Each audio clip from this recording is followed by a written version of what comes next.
ವಿಜಯಪುರ ಶಾಸಕ ಬಸನಗೌಡ ಪಾಟೀಲ್ ಯತ್ನಾಳ್ ಪಕ್ಷದಿಂದ ಉಚ್ಚಾಟನೆಯಾಗಿದ್ದಾರೆ. 6 ವರ್ಷಗಳ ಕಾಲ ಯತ್ನಾಳ್ ಅವರನ್ನ ಉಚ್ಚಾಟನೆ ಮಾಡಿದ ಬಿಜೆಪಿ. ಯತ್ನಾಳ್ ಉಚ್ಚಾಟನೆ ಮಾಡಿಸಿ ಮೇಲುಗೈ ಸಾಧಿಸಿದ್ರ ವಿಜಯೇಂದ್ರ. ಈ ಚರ್ಚೆಗಾಗ್ತಾ ಇದೆ. ಯತ್ನಾಳ್ ಉಚ್ಚಾಟನೆಗೆ ವರಿಷ್ಠರ ಮುಂದೆ ಒತ್ತಾಯವನ್ನ ಮಾಡಿದ್ರು ರಾಜ್ಯಾಧ್ಯಕ್ಷ ವಿಜಯೇಂದ್ರ. ವಿಜಯೇಂದ್ರ ವಿರುದ್ಧ ಹೋರಾಟಕ್ಕಿಳಿದಿದ್ದಂತಹ ಬಸನಗೌಡ ಪಾಟೀಲ್ ಯತ್ನಾಳ್ ಬಹಿರಂಗವಾಗಿಯೇ ಹೇಳಿಕೆಗಳನ್ನ ಕೊಡ್ತಾ ಇದ್ರು. ಅವರನ್ನ ಪಕ್ಷದಿಂದ ಉಚ್ಚಾಟನೆ ಮಾಡಿ ಅಂತ ವರಿಷ್ಠರ ಮುಂದೆ ಮನವಿ ಮಾಡಿದ್ರು ರಾಜ್ಯಾಧ್ಯಕ್ಷ ವಿಜಯೇಂದ್ರ. ಈಗ ಯತ್ನಾಳ್ ಉಚ್ಚಾಟನೆಯ ಬೆನ್ನಲ್ಲೇ ಬಿಜೆಪಿ ರೆಬಲ್ಸ್ ಬಣದಲ್ಲಿ ಆತಂಕ ಮೂಡಿದೆ.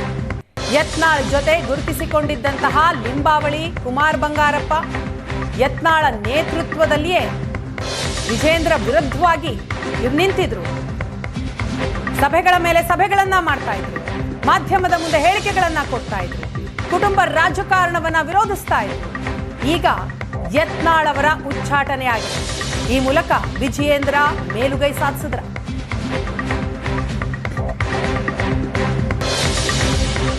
ಇನ್ನು ಯತ್ನಾಳ್ ಉಚ್ಚಾಟನೆಯ ಬೆನ್ನಲ್ಲೇ ರಾಜ್ಯಾಧ್ಯಕ್ಷ ವಿಜಯೇಂದ್ರ ಟ್ವೀಟ್ ಮಾಡಿದ್ರು.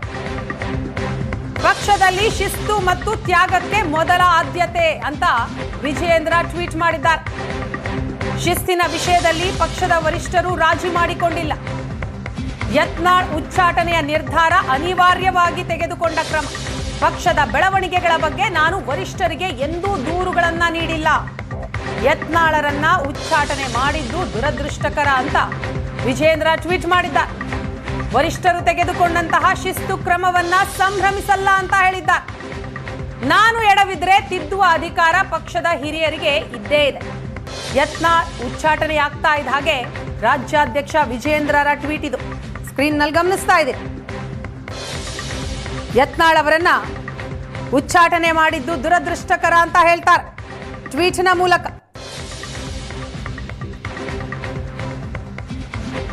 ಈ ಬಗ್ಗೆ ಮಾತಾಡೋಣ. ಪ್ರಶಾಂತ್ ನಾತು ಇದ್ದಾರೆ.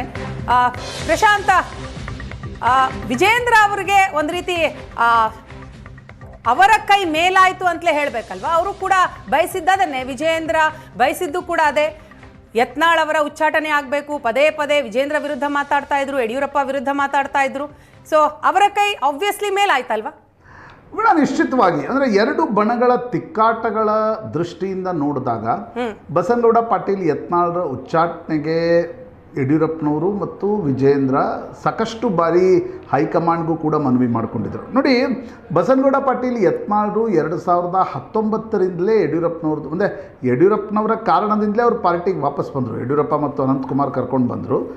ಆದರೆ ಯಡಿಯೂರಪ್ಪನವರು 2019ರಲ್ಲಿ ಸರ್ಕಾರ ಮಾಡಿ ಮುಖ್ಯಮಂತ್ರಿ ಆದರು. ಅದರಲ್ಲಿ ಬಸನಗೌಡ ಪಾಟೀಲ್ ಯತ್ನಾಳ್ರನ್ನ ಮಂತ್ರಿ ಮಾಡಲಿಲ್ಲ. ಆ ಕಾರಣದಿಂದ ಅವರು ಯಡಿಯೂರಪ್ಪನವರ ವಿರುದ್ಧ ವಾಗ್ದಾಳಿಗಳನ್ನು ಆರಂಭಿಸಿದರು. ಅದಾದಮೇಲೆ ಬೊಮ್ಮಾಯಿ ಸಂಪುಟದ ಪ್ರಶ್ನೆ ಬಂದಾಗ ಯಡಿಯೂರಪ್ಪನವರು ಅಮಿತ್ ಶಾ ಎದುರುಗಡೆ ಇಟ್ಟ ಒಂದೇ ಒಂದು ಬೇಡಿಕೆ ಅಂದರೆ ಬಸನಗೌಡ ಪಾಟೀಲ್ ಯತ್ನಾಳ್, CP ಯೋಗೀಶ್ವರ್ ಮತ್ತು ಅರವಿಂದ್ ಬೆಲ್ಲದ್ ಈ ಮೂವರನ್ನು ಯಾವುದೇ ಕಾರಣಕ್ಕೂ ಮಂತ್ರಿ ಮಾಡಬೇಡಿ ಅಂತಕ್ಕಂಥ ಬೇಡಿಕೆಯನ್ನು ಯಡಿಯೂರಪ್ಪನವರು ಅಮಿತ್ ಶಾ ಎದುರುಗಡೆ ಇಟ್ಟಿದ್ದರು. ನಾನು ಮುಖ್ಯಮಂತ್ರಿ ಸ್ಥಾನದಿಂದ ನನ್ನನ್ನು ತೆಗಿತಾ ಇದ್ದೀರಿ, ನೀವು ಬೊಮ್ಮಾಯಿಯವ್ರನ್ನ ಮುಖ್ಯಮಂತ್ರಿ ಮಾಡಿ, ಆದರೆ ಯಾವುದೇ ಕಾರಣಕ್ಕೂ ಯತ್ನಾಳ್ರನ್ನ ಮಂತ್ರಿ ಮಾಡಬಾರ್ದು ಅಂತಕ್ಕಂಥ ಬೇಡಿಕೆಯನ್ನು ಇಟ್ಟಿದ್ದರು. ಆಗ ಯಡಿಯೂರಪ್ಪನವರ ವಿರೋಧಿ ಬಣ ಹೇಳ್ತು, ಹಾಗಾದರೆ ವಿಜಯೇಂದ್ರ ಕೂಡ ಮಂತ್ರಿ ಆಗಬಾರ್ದು. ಅದೇ ಕಾರಣದಿಂದ ಆಗ ವಿಜಯೇಂದ್ರನೂ ಮಂತ್ರಿ ಆಗಲಿಲ್ಲ, ಯತ್ನಾಳ್ರೂ ಆಗಲಿಲ್ಲ, ಯೋಗೀಶ್ವರೂ ಆಗಲಿಲ್ಲ, ಅರವಿಂದ್ ಬೆಲ್ಲದ್ರೂ ಆಗಲಿಲ್ಲ. ಅದಾದಮೇಲೆ ಯತ್ನಾಳ್ ಮತ್ತು ವಿಜಯೇಂದ್ರರ ನೇರಾನೇರವಾಗಿರ್ತಕ್ಕಂಥ ಒಂದು ಪೊಲಿಟಿಕಲ್ ಫೈಟ್ ಶುರುವಾಯಿತು. ಯಾವಾಗ 2023ರ ಸೋಲಿನ ನಂತರ ವಿಜಯೇಂದ್ರರನ್ನು ರಾಜ್ಯಾಧ್ಯಕ್ಷರನ್ನಾಗಿ ನೇಮಿಸುವ ತೀರ್ಮಾನವನ್ನು ಹೈಕಮಾಂಡ್ ತೆಗೆದುಕೊಳ್ತು. ಯತ್ನಾಳ್ರು ಒಂದು ಆಲ್ಔಟ್ ವಾರನ್ನು ಆರಂಭಿಸಿದರು. ಅಂದರೆ ಹೋದಲ್ಲಿ ಬಂದಲ್ಲಿ ಅವರು ವಿಜಯೇಂದ್ರ ವಿರುದ್ಧ, ಯಡಿಯೂರಪ್ಪನವರು ಲಿಂಗಾಯತ್ ನಾಯಕರೇ ಅಲ್ಲ ಅನ್ನುವ ಮಟ್ಟಕ್ಕೆ ಬಸನಗೌಡ ಪಾಟೀಲ್ ಯತ್ನಾಳ್ರು ಮಾತನಾಡಿದರು.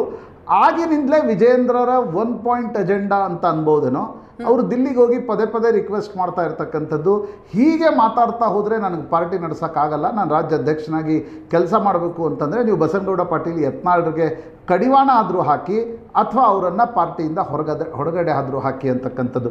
ಅಂತಿಮವಾಗಿ ಅದು ನಿನ್ನೆ BJP ಹೈಕಮಾಂಡ್ ಆ ನಿರ್ಣಯವನ್ನು ತೆಗೆದುಕೊಂಡಿದೆ. BJP ಹೈಕಮಾಂಡ್ಗೂ ಕೂಡ ಒಂದು ಇಕ್ಕಟ್ಟಿನ ಪರಿಸ್ಥಿತಿ ಇತ್ತು. ನಾವು ಪತ್ರಕರ್ತರಾಗಿ ಕುಳಿತುಕೊಂಡು ಹೇಳ್ತೀವಿ, ಏನಿದೆ ಅಶಿಸ್ತು ನಡೀತಾ ಇದೆ, ಪಾರ್ಟಿ ವಿತ್ ಡಿಫ್ರೆನ್ಸ್ ಅಂತೀರಿ, ಶಿಸ್ತಿನ ಪಕ್ಷ ಅಂತೀರಿ, ಯಾವ ಕ್ರಮ ತೆಗೆದುಕೊಳ್ತಾ ಇಲ್ಲ ಅಂತ. ನೋಡಿ, 2023ರಲ್ಲಿ BJP ಒಂದು ವಿಧಾನಸಭಾ ಚುನಾವಣೆಯಲ್ಲಿ ಸೋತ ನಂತರ BJPಗೆ ಇರ್ತಕ್ಕಂಥ ಅತಿ ದೊಡ್ಡ ಒಂದು ಸಮಸ್ಯೆ ಕರ್ನಾಟಕದಲ್ಲಂದರೆ ಯಡಿಯೂರಪ್ಪನವರ ಥರದ ನಾಯಕತ್ವ ಕರ್ನಾಟಕದ BJP ಬಳಿ ಇಲ್ಲ. ವಿಜೇಂದ್ರ ರಾಜ್ಯಾಧ್ಯಕ್ಷರಾಗಿದ್ದಾರೆ ನಿಜ, ಆದರೆ ಯಡಿಯೂರಪ್ಪನವರ ಸ್ಥಾನವನ್ನು ತುಂಬ್ತಾರ ಅಂತಕ್ಕಂಥದ್ದು 28ರ ಚುನಾವಣೆಗೆ ಗೊತ್ತಾಗುತ್ತೆ ಹೊರತು ಅದಕ್ಕಿಂತ ಮುಂಚೆ ಗೊತ್ತಾಗಲ್ಲ. ಉಳಿದ ನಾಯಕತ್ವವನ್ನು ಕೂಡ ನೋಡಿದಾಗ ಆ ಮಟ್ಟದ ನಾಯಕತ್ವ ಇಲ್ಲದೇ ಇರುವಂಥ ಸಂದರ್ಭದಲ್ಲಿ ಬಸನಗೌಡ ಪಾಟೀಲ್ ಯತ್ನಾಳ್ ಪಾಪ್ಯುಲರ್ ಇದ್ದಾರೆ. ಈಗ ಅಮಿತ್ ಶಾ ಅವರ ಹುಬ್ಬಳ್ಳಿ ಕಾರ್ಯಕ್ರಮದಲ್ಲೇ ನಾನು ನೋಡ್ತಾ ಇದ್ದೆ, ಅಮಿತ್ ಶಾ ಹೋದರೂ ಕೂಡ ಬಸನಗೌಡ ಪಾಟೀಲ್ ಯತ್ನಾಳ್ರ ಭಾಷಣಕ್ಕೆ ಇಡೀ ನೆಹರು ಮೈದಾನ ತುಂಬಿ ತುಳುಕ್ತಾ ಇತ್ತು. ಅದರ ಅರ್ಥ ಅವ್ರಿಗೊಂದು ಜನಪ್ರಿಯತೆ ಇದೆ, ಅದರ ಅರ್ಥ ಅವ್ರಿಗೊಂದು ಅವರ ಹೆಸರಿನ ಬಗ್ಗೆ ಒಂದು ಹಿಂದುತ್ವದ ಕಾರ್ಯಕರ್ತರು ಅವ್ರಿಗೆ ಸೇರ್ತಾರೆ. ಅನಂತಕುಮಾರ್ ಹೆಗಡೆ ಈಗ ರಾಜಕೀಯದಿಂದ ಫೋರ್ಸ್ಫುಲಿ ನಿವೃತ್ತಿಯಾದ ನಂತರ ಬಸನಗೌಡ ಪಾಟೀಲ್ ಯತ್ನಾಳ್ರ ಹಿಂದುತ್ವದ ಕಾರ್ಯಕರ್ತರು ನೋಡ್ತಾ ಇದ್ರು. ಈಗ ಬಸನಗೌಡ ಪಾಟೀಲ್ ಯತ್ನಾಳ್ರ ಉಚ್ಚಾಟನೆಯ ನಂತರ BJPಗೆ ಏನೇ ಆದರೂ ಕೂಡ ನಷ್ಟ ಆಗುತ್ತೆ ಅಂತಕ್ಕಂಥ ಅರಿವಿದೆ. ಆದರೆ ಪದೇ ಪದೇ ಅವ್ರು ನೀಡ್ತಕ್ಕಂಥ ಹೇಳಿಕೆಗಳಿಂದ BJP ಹೈಕಮಾಂಡ್, BJPದ ರಾಜ್ಯ ನಾಯಕರು, ಸಂಘ ಪರಿವಾರದ ನಾಯಕರು ಕೂಡ ಒಂದು ಮುಜುಗರವನ್ನು ಅನುಭವಿಸ್ತಾ ಇದ್ರು. ಅನೇಕ ಹಿರಿಯ ನಾಯಕರು ನನಗೆ ಹೇಳಿದ್ದು, ಅಂದರೆ ನಾವು ಹೇಳ್ತಾ ಇದ್ವಿ ಯಾರೋ ಹಿರಿಯ ನಾಯಕರು ಅವರಿಗೆ ಬೆಂಬಲವನ್ನು ಕೊಡ್ತಾ ಇದ್ದಾರೆ ಅಂತಕ್ಕಂಥದ್ದು. ಆ ಹಿರಿಯ ನಾಯಕರು ಸಿಕ್ಕಾಗ ನನಗೆ ಹೇಳಿರ್ತಕ್ಕಂಥದ್ದು, ನಾನು ಹೋಗಿ ಅವರಿಗೆ ಬೆಂಬಲ ಕೊಟ್ಟರೆ ಅವರು 2 ದಿನ ಬಿಟ್ಟು ನನ್ನ ಹೆಸರು ಹೇಳ್ತಾರೆ ಮಾಧ್ಯಮದಲ್ಲಿ, ನಾನು ಹೋಗಿ ಹೆಂಗೆ ಬೆಂಬಲ ಕೊಡ್ತೀನಿ ರೀ, ನೀವು ಆ ರೀತಿಯ ವಿಶ್ಲೇಷಣೆಯನ್ನು ಮಾಡ್ತೀರಿ ಅಂತಕ್ಕಂಥದ್ದು. ಈ ಇಂಟ್ರೆಸ್ಟಿಂಗ್ ಆಗಿದೆ.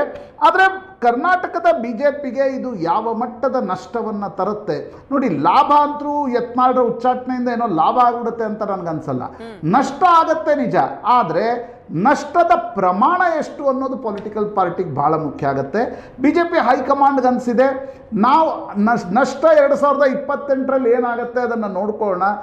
ಈಗ ಏನು ಪದೇ ಪದೇ ಹೇಳಿಕೆಗಳ ಮೇಲೆ ಹೇಳಿಕೆಗಳು ಬರ್ತಾ ಇವೆ, ಪಾರ್ಟಿ ಸಂಘಟನೆ ಮಾಡಲಿಕ್ಕೆ ಸಾಧ್ಯ ಆಗ್ತಾ ಇಲ್ಲ. 2 ಬಣಗಳು ಒಂದು ರೀತಿ ರಾಷ್ಟ್ರೀಯ ಪಾರ್ಟಿಯಲ್ಲಿ ಆ ರೀತಿಯ ಬಣಗಳು ಇರಬೇಕಾ ಅಂತಕ್ಕಂಥದ್ರ ಬಗ್ಗೆ ಹೈಕಮಾಂಡ್ ಒಂದು ಅಂತಿಮ ತೀರ್ಮಾನವನ್ನು ತೆಗೆದುಕೊಂಡಿದೆ. ನೋಡಿ, ಬೊಮ್ಮಾಯಿ, ಸೋಮಣ್ಣ, ಪ್ರಹ್ಲಾದ್ ಜೋಶಿ ಸೇರಿದಂತೆ ಬಹುತೇಕ ಸಂಸದರು, ಏನೋ ಥರ್ಡ್ ಪಾರ್ಟಿ ಅಂತ BJP ಕರ್ನಾಟಕದಲ್ಲಿದೆ, ಅವರು ಒಂದು 2 ತಿಂಗಳ ಹಿಂದೆ ಅಮಿತ್ ಶಾ ಅವ್ರನ್ನ ಭೇಟಿಯಾಗ್ಲಿಕ್ಕೆ ಹೋಗಿದ್ರು. ಅವ್ರು ಹೇಳಿದ್ರು, ನೋಡಿ ಬಸನಗೌಡ ಪಾಟೀಲ್ ಯತ್ನಾಳ್ರನ್ನ ನೀವು ಹೊರಗೆ ಹಾಕಬೇಡಿ, ಹೊರಗೆ ಹಾಕಿದರೆ ಪಾರ್ಟಿಗೆ ಭಾಳ ನಷ್ಟ ಆಗುತ್ತೆ, ಯಾಕಂದರೆ ದೊಡ್ಡ ಪಂಚಮಸಾಲಿ ಸಮುದಾಯದ ನಾಯಕರಿದ್ದಾರೆ, ನಂಬಳಿ ಅಷ್ಟು ದೊಡ್ಡ ನಾಯಕತ್ವ ಇಲ್ಲ ಅಂದಾಗ ಅಮಿತ್ ಶಾ ಹೇಳಿದರು, ನಾನು ಅವರಿಗೆ ವಿರೋಧ ಪಕ್ಷದ ನಾಯಕ ಮಾಡಬೇಕಂತಿದ್ದೆ, ನಾನು ಇವ್ರಿಗೆ ಹೇಳಿದೆ ಕೂಡ, ಒಂದು 2 ತಿಂಗಳು ಅವ್ರು ಸುಮ್ಮನೆ ಕೂತ್ರೆ ನಾನು ವಿರೋಧ ಪಕ್ಷದ ನಾಯಕ ಮಾಡ್ತೀನಿ ಅಂತ. ಅವ್ರಿಗೆ 15 ದಿನ ಕೂಡ ಸುಮ್ಮನೆ ಕುಳಿತುಕೊಳ್ಳಿಕ್ಕೆ ಸಾಧ್ಯ ಆಗಲಿಲ್ಲ. ಈಗ ಬಂದು ನೀವು ಉಚ್ಚಾಟನೆ ಮಾಡಬೇಡಿ ಅಂತ ಹೇಳಿದರೆ ಸಾಧ್ಯ ಆಗುತ್ತಾ? ಅವ್ರನ್ನ ಉಚ್ಚಾಟನೆ ಮಾಡ್ತೀವಿ ಅಂತ 2 ತಿಂಗಳ ಹಿಂದೆ ಅಮಿತ್ ಶಾ ಸಂಸದರಿಗೆ ಹೇಳಿದರು. ಅದಾದ ನಂತರದ ಬೆಳವಣಿಗೆಗಳಲ್ಲಿ ಹೈಕಮಾಂಡ್ ಸ್ವಲ್ಪ ಮಟ್ಟಿಗೆ ಶಾಂತ ಇತ್ತು. ಆದರೆ 2 ದಿನಗಳಿಂದ ಹೈಕಮಾಂಡ್ನ ನಿರ್ದೇಶನಗಳನ್ನು ಮತ್ತು ಆದೇಶಗಳನ್ನು ಗಮನಿಸಿದರೆ high command has made up it's mind for Karnataka BJP. ಅದು ವಿಜೇಂದ್ರನ ರಾಜ್ಯಾಧ್ಯಕ್ಷರನ್ನಾಗಿ ಮುಂದುವರಿಸುವ ತೀರ್ಮಾನವನ್ನು ತೆಗೆದುಕೊಳ್ತಾರಾ? ಅದನ್ನು ನೀವು BJP ಹೈಕಮಾಂಡ್ನ ನಿರ್ಣಯಗಳ ಬಗ್ಗೆ ಸ್ಪಷ್ಟತೆಯಿಂದ ಹೇಳೋಕ್ಕಾಗಲ್ಲ. ಆದರೆ ಒಂದು ಮಾತಂತೂ ನಿಜ,